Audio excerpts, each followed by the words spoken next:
दक्षिण सोलापूर तालुक्यातील 38 गावांना डॉल्बीला बंदी। मंद्रुप पोलीस ठाण्याच्या हद्दीतील सर्व 38 गावांमध्ये गणेशोत्सवासह वर्षभर विविध सण उत्सवासाठी कोणत्या प्रकारच्या डीजे डॉल्बीला परवानगी देणार नाही। सर्वांनी पारंपरिक वाद्याचा वापर करून सण उत्सव मिरवणूक काढावेत। जर कोणी डॉल्बी वाजवले तर त्यांच्यावर पोलिसात गुन्हे दाखल करून त्यांच्यावर मोठी कारवाई करण्यात येईल, असा इशारा मंद्रुप पोलीस ठाण्याचे सहाय्यक पोलीस निरीक्षक मनोज पवार यांनी दिलाय।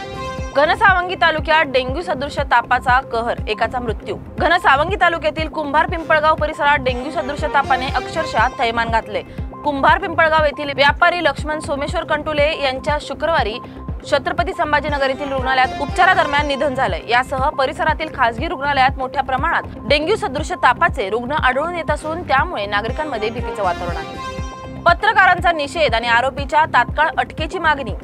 कोरेगाव येथील पत्रकार नवनाथ पवार यांच्या महसूल अधिकारी प्रशांत पवार यांनी मटक्याची बातमी का लावली अशी विचारणा करत मारहाण केली आहे। या घटनेनंतर कोरेगाव तालुक्यातील पत्रकारांनी संताप व्यक्त करून पत्रकार संरक्षण कायद्याखाली गुन्हा दाखल करण्याची आणि आरोपीला तात्काळ अटक करण्याची मागणी पोलीस ठाण्यात निवेदनाद्वारे केली आहे। पत्रकारांनी या घटनेचा तीव्र निषेध नोंदवत पत्रकार सुरक्षेसाठी कठोर कारवाई करण्याचे आवाहन केले आहे।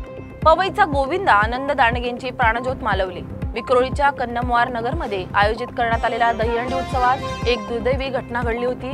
दहीहंडी फोडण्यासाठी आलेल्या पवईच्या गोविंद पथकातील आनंद सुरेश दांडगे हा युवक खाली कोसळून गंभीर जखमी झाला होता। त्याच्यावर विक्रोळीतील सुश्रुषा या खासगी रुग्णालयात उपचार देखील सुरू होते, मात्र त्याचा शनिवारी उपचारादरम्यान मृत्यू झाल्याची घटना घडली। पुण्यातील पब मध्ये अल्पवयीन मुलांना दारू विक्री, मनसेचा छापा। पुण्यातील एका पब मध्ये शेकडो अल्पवयीन मुलांना ओळखपत्र न पाहता प्रवेश दिला जात होता, तसेच त्यांना सरसकट मद्य विक्री सुरू होती। या पार्टीचे कोणतेही रेकॉर्ड रजिस्टर ठेवले नव्हते।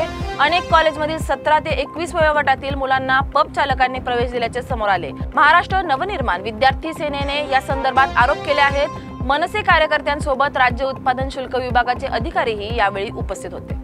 रत्नागिरीच्या कशेडी घाटाजवळ अपघात। रत्नागिरीच्या कशेडी घाटाजवळ अपघात झाल्याची घटना घडली आहे। गणेश भक्तांच्या खासगी बसला अचानक आग लागल्याची घटना समोर आली आहे। यामध्ये संपूर्ण बस जळून खाक झाली, मात्र सुदैवाने या दुर्घटनेत कोणतीही जीवितहानी झालेली नाही। या बसमध्ये तब्बल 40 ते 45 प्रवासी होते। पोलिसांवरच आरोपीने रोखली बंदूक। नांदेड शहरात पोलीस आणि आरोपीमध्ये रात्रीच्या सुमारास एक थरारक प्रकार घडलाय, ज्यामध्ये आरोपीला पकडण्यासाठी पोलीस गेले असता तेव्हा गुन्हेगाराने चक्क पोलिसांवरच रिव्हॉल्वर रोखली आहे। परिणामी पोलिसांनी ही गोळीबार केला, मात्र यात आरोपी पसार झालाय। नांदेड शहरातील कवठा भागात हा थरार घडलाय। बेकायदेशीर वाळू वाहतूक करणाऱ्या 4 डंपरवर कारवाई। मालवण तालुक्यातील कर्ली खाडीतून बेकायदेशीर वाळूची वाहतूक करणाऱ्या 4 डंपरवर महसूल विभागाने मोठी कारवाई केली आहे। या कारवाईत सुमारे 2 कोटी 20 लाख रुपयांची मालमत्ता जप्त करण्यात आली असून 4ही डंपर चालकांवर मालवण पोलीस ठाण्यात गुन्हा दाखल करण्यात आला आहे।